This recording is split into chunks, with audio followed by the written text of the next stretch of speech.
पोलीसच्या हद्दीमध्ये 2 गुन्हे दाखल झाले होते।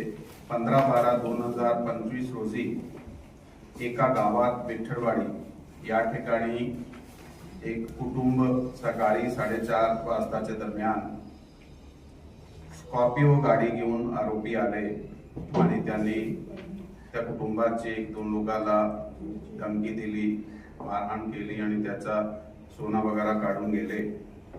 त्याच मंडळीने पुढे जाऊन एक रोड रॉबरी पण केली होती। 4 ते 2 गाड्या वापरल्या होत्या, ते निष्पन्न केल्या। म्हणून हे जे आरोपी आहे आबा आप्पा शिंदे राहणार कळंब धाराशिव, सुनील भीमा पवार राहणार मोहा कळंब धाराशिव, अजय उन्नेश्वर गवळी राहणार कळंब धाराशिव हे निष्पन्न करण्यात आले होते। त्यातून एक आरोपी अटक करण्यात आलेला आहे।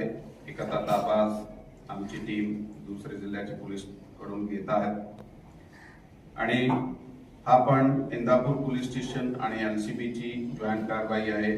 त्यामुळे त्यांनी त्या टीमचा खूप खूप अभिनंदन।